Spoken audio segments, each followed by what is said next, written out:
Alright, we're here once again. We're studying about histories and stuff. Last minute once again because I'm not doing any script and I didn't prepare anything. So now we're gonna be talking about, well, Louis XIV. Look at this adorable, chubby little fellow over here. Yeah, he's gonna cause us a problem. Maybe, maybe not actually. Anyways, so this is Louis XIV and he was born on September 5th, 1638 in Saint-Germain-en-Laye, France, and he died in September 1st, 1715, Versailles, France again. And he was King of France from 1643 to 1715. And why is it important? Not much really, but he was considered as one of the absolute monarchs, in classical ages because, he literally ruled the entire country and stuff, only to have it be kind of ruined later on, a few generations later. Okay, so, basically, when he was a kid and stuff, he was, going around and that stuff. Things were kind of bad back then. When he was around as a kid, it was basically Civil War and stuff. Maybe we'll have that later in America soon. But who knows? So yeah, he was considered as symbol of absolute monarchy. Sorry for the low resolution and bad imagery. Because I don't know how to edit things and I'm using my phone camera instead of my computer camera, which is equally worse. Okay, so yeah, he extended France to eastern borders at the expense of Habsburg, and then in the War of the Spanish Successions in 1701 to 1714, engaged in a hostile European coalition in order to secure the Spanish throne for his grandson, which inevitably failed because his grandson also dies later on before he actually dies. But we're gonna talk about that later. Continuing the stories and stuff, this is Louis XIII. Oh, sorry, my umbrella fell down. Not really my umbrella, it's more like my mother's. And here's his mother over here. As you can see, maybe you can't see because, I'm not zooming in and stuff. And basically, this Anne of Austria, who was blamed in Nicholas for, inspiring him with lasting fears of committing crimes against God. In which doesn't really happen because Louis XIV was like, yeah, I'm probably a guy to my god or something, so I guess I can rule France however I want. But that's not how, that's not really how it went, and I'm kind of oversimplifying this, and I shouldn't. Okay, going down the list. Oh yeah, I'm using Britannica website because I'm way too lazy and Wikipedia has way too much words and doesn't actually go to the point real quick. So yeah, this one does. So, what was Louis XIV known for? He was...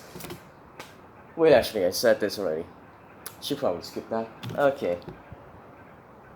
So yeah, as you can see, which I said once again, you can't see this, but basically Louis, when he was 9-year-old and and the Paris Parliament, a powerful Count, driven by hatred of Prime Minister Jules Cardinal Mazarin, who was said to probably be Anne of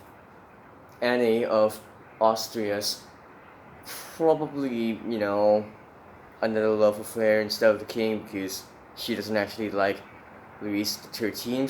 So yeah, he rose against the crown in 1648. This marked the beginning of the long civil war known as the Fronde or the Front, as some people say it, and in the course of which Louis suffered probably, I'm not sure which one, wait actually, yeah, this one, it's talking about Louis XIV. I'm sorry, people just use common names over and over and I can't keep up with it. And yeah, he suffered poverty, misfortune, fear, humiliation, cold, and hunger, which doesn't really do anything since he never actually helped the people and citizens of France when he actually got on his throne. Anyways, these trials shape further future character, behavior, and mode of thought of a young king. He would never forgive either Paris, the nobles, or the common people. in which he later manipulated so that he can get onto the throne, which makes him repeating the same mistake as they just did. Why don't people learn back in the days? Why? Okay, anyways, going down. In 1643, Mazarin was victorious over the rebels and then proceeded to construct an extraordinary administrative apparatus with Louis as his pupil. The young king also acquired Mazarin's partially for art, elegance, and display. Although he had been proclaimed for age, the king did not dream of disputing the cardinal's absolute power, which is kinda bad. And here once again we see Louis XIV. Now this video doesn't actually help. Most of the infos that I actually remembered and stuff are from YouTube, because this one only includes 3 questions, which it shouldn't. Upgrade your website, please. If you are listening, please upgrade your website and make it, non-profitable, because most of the infos and stuff you can probably find in Wikipedia, which is free and stuff. So this is totally useless. Okay, continue. The war began in 1635 between France and Spain, was then entering its last phase. The outcome of the war would transfer European hegemony? I'm not sure how to pronounce that word. I'm not good at pronouncing things either. Stop asking me to pronounce things. From the Habsburg to Bourbons, a French king had to be a soldier, so Louis served his apprenticeship on the battlefield. And then here's the time he was young and stuff. Doesn't really matter. Most of the stuff I'm going to talk about is the ones that he already grown up and, ruled the kingdoms. Going down the list. Back in the Age of Arts. Louis' great fortune was in having amongst his subjects an extraordinary group of men in every area of activity. He knew well how to make use of them. He was the protector of lighter nobility, Moray and Jean Racine, whom he ordered to sing his praises, and he imposed his own visions of beauty and nature on artists, which affects the art, which then later goes on to do things in the Renaissance.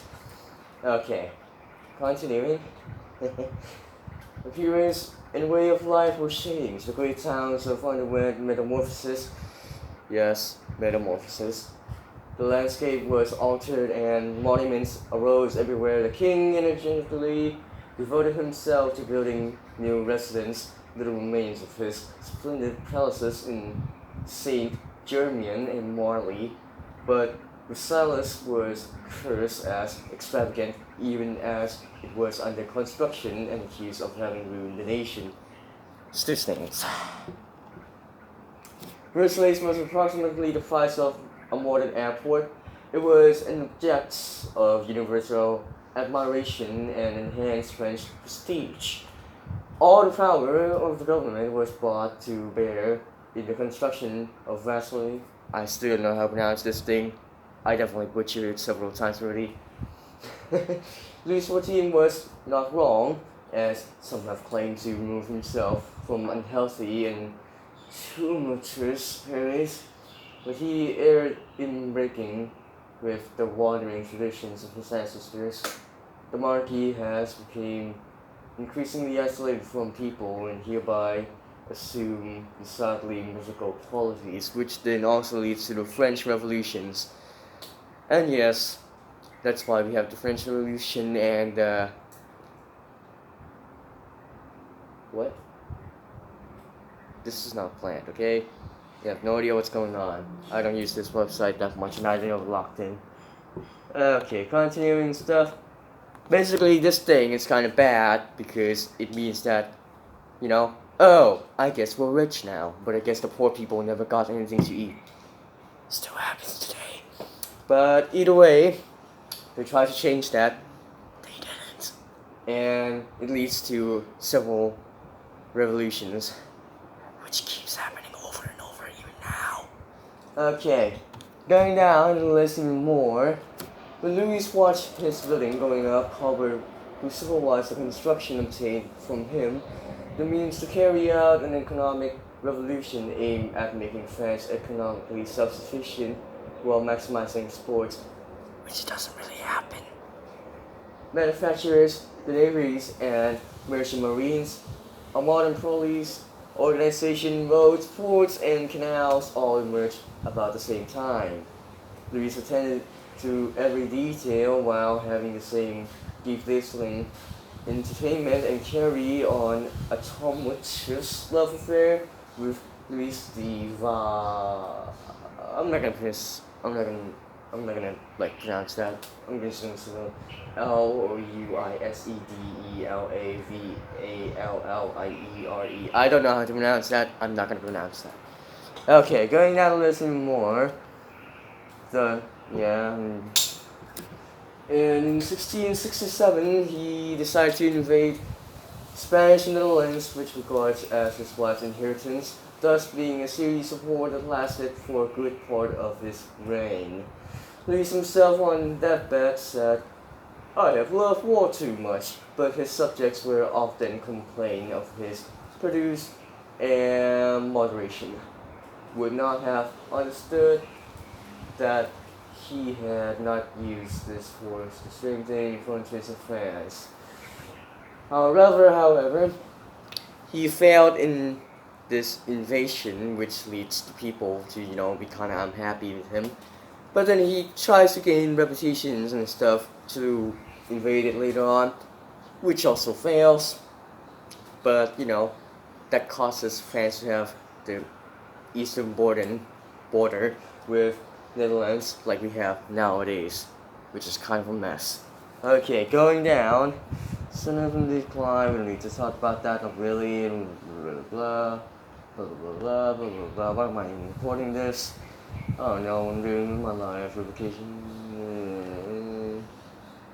Final years, because everything else is not that important. Okay, in the War of Spanish Successions, the anti-French... Wait.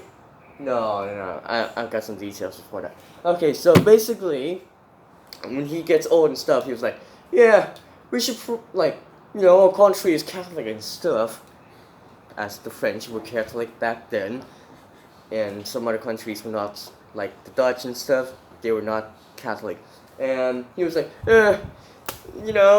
Protestants isn't that good, and it's probably faulty and stuff, it's probably fine powers or something, so we're gonna go into even more power, saying that I'm a guy who was sent by God something, animate people who are Protestants and stuff, which kind of breaks the rules and stuff that his grandfather gave, Henry, was it Henry IV or something? I don't remember, names are complicated and it's overused. So basically what happened is, they get mad, it doesn't really succeed, and he never actually got an alliance with the Spanish, despite having been the entire life. And going down, basically his reputations and stuff is declining over the years, almost invisible and non-existent when he's about to die, which is exactly what happens. Going down the list, don't worry, the video is going to end soon because this is like 6:05 and I want to go outside something. Okay. Going down the list. During his lifetime, Louis was flattered ceaselessly by his subjects, while foreign journals compare him to a bloodthirsty tiger. Voltaire portrayed his grandeur of his age of Louis XIV, the Duke of the Saint-Simon, a member of his court who memoirs shows equal proportions of literary genius and insincerely dealt with him quite harshly without denying his admiration from him. Later judgments of Louis varied across the author's political views, which also leads to different things. And one detail that I forgot is that he also created parts of the government, which would then have pretty big role in the French Revolution later on, after his grandsons and stuff screwed it up later. And last detail is that because he was an absolute monarch and stuff, he was like, yeah, I'm probably a Roman emperor and stuff. That's why this website have compared persons with like Roman Emperor Augustus, Julius Caesar, that type of stuff. doesn't really work though. Yeah. So basically, he was a symbol of absolute monarchy because of things he did. He manipulated nobles, saying that, oh, now I have a palace in Valsis, or whatever, how you pronounce that thing, which is like 20 kilometers away from the capital, so they couldn't, get helps and stuff. And now they were like there and that type of stuff, and he invaded, well, sorry, not invaded, invented the thing where it's like, if you stay by the king, you probably have lots of power. That came from him. If you hate that, blame him. I can't blame it on anyone else. But that's about it, and that's it for this video, and it's not that good anyways because I didn't write any scripts and I'm reading off the website, which I shouldn't, and that means that I probably get scores less than 100% and stuff, and that's about it. Goodbye everyone. Hopefully you will watch my videos again, in which I probably wouldn't happen, and can you actually see my face? I need to actually check that because I'm wearing sunglasses at night. Okay, and that's about it. See you guys later. Maybe not actually, but yeah, see you guys.